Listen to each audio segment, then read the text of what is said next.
आप जिज्ञासुओं के साधुवाद के साथ प्रस्तुति को आगे बढ़ाते हैं और आज की प्रस्तुति में विशेष हम आपके साथ साझा करते हैं ग्रंथि भेदन। जैसा कि हम योग प्राणायाम आदि करते हैं, किंतु हमारे द्वारा किए जाने वाले प्राणायाम आदि का जो महात्मा हमें प्राणायाम के सिद्धि आदि का बताया गया है वह कभी अनुभव नहीं हो पाता। क्यों नहीं अनुभव हो पाता?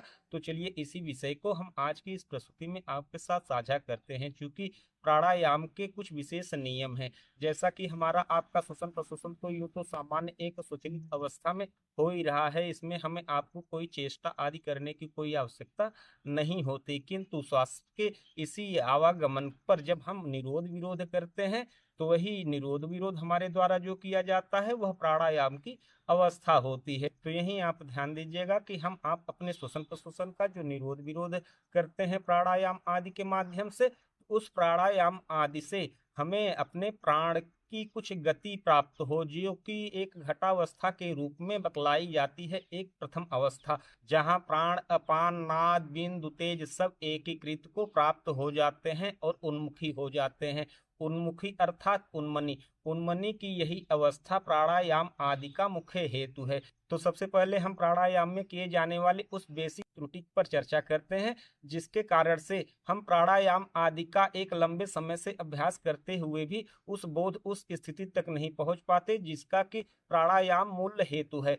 तो सबसे पहले उस त्रुटि पर चर्चा करते हैं। तो आप ध्यान दीजिएगा कि प्राणायाम का मूल हेतु कुछ विशेष न होकर आपके श्वास प्रश्वास का संतुलन है। तो आप ध्यान दीजिएगा कि जब कभी आप श्वास प्रश्वास करते हैं तो कभी दाएं नासिका मार्ग से तो कभी बाएं नासिका मार्ग से, तो आपका एक समय में जो यह एक नासापुट चलता है तो भीतर से वह एक साइड ही इसकी आपूर्ति कर पाता है, जिसे वह एक परिवहन करता है ऑक्सीजन आदि का। जैसे मान लीजिए आप अपने बाएं नासापुट से सांस को ले जा रहे हैं और छोड़ रहे हैं, तो इससे आपके शरीर के भीतर आपका दाहिना अलन ही पूरित होगा, पोषित होगा और आपका बायां अलन खाली रह जाएगा। उसके लिए नितांत आवश्यक है कि आप जब भी दाहिने नासापुट से श्वसन प्रश्वसन करेंगे तभी यह बायां भाग पूरित हो पाएगा, पोषित हो पाएगा। तो श्वास प्रश्वास के इसी संतुलन का अभ्यास करते करते आप एक समय जब इसे संतुलित करने में सक्षम हो जाएंगे तो आपको यह एक प्रथम लक्षण विशेष रूप से परिलक्षित मिलेगा। क्या मिलेगा? कि आपका सुषुम्ना नाड़ी मार्ग स्वतः ही एक्टिवेट हो गया, अर्थात कि सुषुम्ना के एक्टिवेट होते ही आपका लेफ्ट हेमिस्फीयर अथवा राइट हेमिस्फीयर, आपके दोनों अलन दाहिना और बायां एक साथ पोषित होने लगता है। यह इतना बड़ा चमत्कार आपके निरंतर अभ्यास द्वारा हो जाता है, जो कि आप प्राणायाम रूप करते हैं। और प्राणायाम रूप जो आप प्राणायाम का अभ्यास करते हैं तो लगे हाथ आपको बताते चलें तो उसका आरंभ आप नाड़ी शोधन प्राणायाम आदि से करें तो उत्तम है। क्योंकि आप यदि नाड़ी शोधन प्राणायाम से अपने समस्त नाड़ी मार्ग का शोधन कर देंगे तो आपका प्राण स्वतः ही सिद्ध हो जाएगा और आपके प्राण सिद्ध होते ही आपका यह सुषुम्ना स्वतः ही एक्टिव रहने लगेगा और सुषुम्ना के एक्टिव रहते ही मोस्ट आपका प्राण ब्रह्मनाड़ी मार्ग में ही स्थित रहेगा, जिससे आपको एक उन्मनी की यात्रा अर्थात कि उन्मनी अवस्था जिसकी चर्चा आप हमारी कई प्रस्तुतियों में कई बार सुन चुके होंगे, उस अवस्था को आप स्वतः ही प्राप्त होने लगेंगे। सो प्राणायाम में आप नाड़ी शोधन प्राणायाम को सर्वप्रथम करें, किंतु प्राणायाम से पूर्व येन केन प्रकार आप अपने सांसों को संतुलित करते हुए सुषुम्ना को जरूर एक्टिवेट कर ले। सुषुम्ना को एक्टिवेट किए बगैर आप जो कुछ भी प्राणायाम करते हैं उससे आपकी आध्यात्मिक उन्नति कदापि नहीं हो सकती। सो सबसे पहले आप ब्रह्म नाड़ी मार्ग सुषुम्ना को येन केन प्रकारेण, चाहे वो अनुलोम विलोम करते हुए चाहे वो आप नाड़ी शोधन प्राणायाम आदि को करते हुए अपने शरीर के भीतर फैले हुए समस्त नाड़ी मार्गों के जो कुछ भी उनमें अवरोध आदि हैं उन्हें सबसे पहले क्लियर करें। सो शरीर में जो उपस्थित आपके नाड़ी मार्ग हैं उनका शोधन होते ही आपके प्राणायाम स्वतः ही सिद्ध होने लगेंगे, अर्थात कि सुषुम्ना जाग उठेगी और सुषुम्ना के सक्रिय रहते ही यह प्राण स्वतः ही ब्रह्म नाड़ी मार्ग में स्थित रहने लगेगा। और सीधे सीधे इस तरीके से समझिए कि यह स्वतः ही उन्मनी की चेष्टा करेगा, किंतु उन्मनी की चेष्टा करने के लिए इसे और जटिलताओं का सामना करना पड़ेगा। उसी जटिलताओं में एक जटिलता का नाम है ग्रंथि भेदन। तो आपको बता बताते चलें कि हमारे इसी ब्रह्मनाड़ी मार्ग में, जिस ब्रह्मनाड़ी मार्ग में हम अपने प्राण वायु को स्थित करते हुए प्राणायाम को सिद्ध करते हैं अथवा कि उन्मनी अवस्था को प्राप्त करते हैं घटावस्था सहित, सो इसके मार्ग का यह प्रथम रोड़ा आप समझिए क्या, ग्रंथि भेदन। और विशेष आपको बताते चले कि हमारे उसी ब्रह्मनाड़ी मार्ग में मूल 3 ग्रंथियां लॉक कपाट बंद हुए अवस्था में पड़े हुए हैं, जिसके कारण से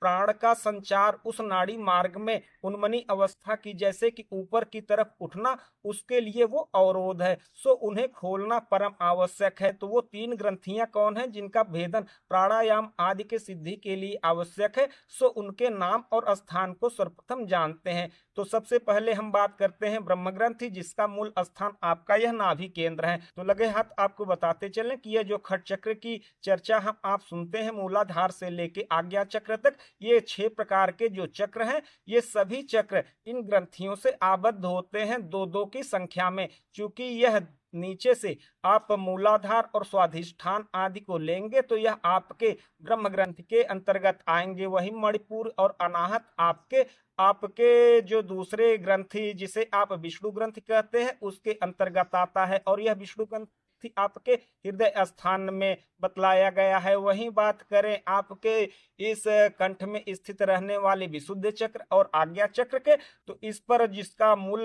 प्रभाव पड़ता है जिस ग्रंथि का, उसे ही रुद्र ग्रंथि कहते हैं, जिसका स्थान आपके दोनों भ्रिकुटियों के बीच में जो आज्ञा चक्र का स्थान है वही स्थान। तो लगे हाथ आपको बताते चले कि हमारे ब्रह्मनाड़ी मार्ग में स्थित यह 3 ग्रंथियां, जिन्हें कि हम ब्रह्म ग्रंथि, विष्णु ग्रंथि और रुद्र ग्रंथि के नाम से जानते हैं, और इनका मूल स्थान आपका यह नाभि स्थान, हृदय स्थान और आपका यह जो मानस पटल दोनों भ्रिकुटियों के मध्य का स्थान है, यह स्थान है। सो इन तीनों के भेदन की जो प्रक्रिया है उसके लिए आप यदि इनका ध्यान मात्र करें तो इनका भेदन हो सकता है, किंतु इसके लिए आपको निरंतर और एक सतत समय देना पड़ेगा। सो आप इसके लिए यदि तैयार हैं तो आपके द्वारा किए जाने वाले प्राणायाम को अपने आप ही स्वतः ही एक उन्मनी अवस्था की प्राप्ति हो जाएगी। और आपको विशेष बताते चले कि हमारे आपके द्वारा किया जाने वाला जो प्राणायाम है, वह प्राणायाम जब तक इन ग्रंथियों का भेदन नहीं करेंगे तब तक वह अपने मूल स्थिति,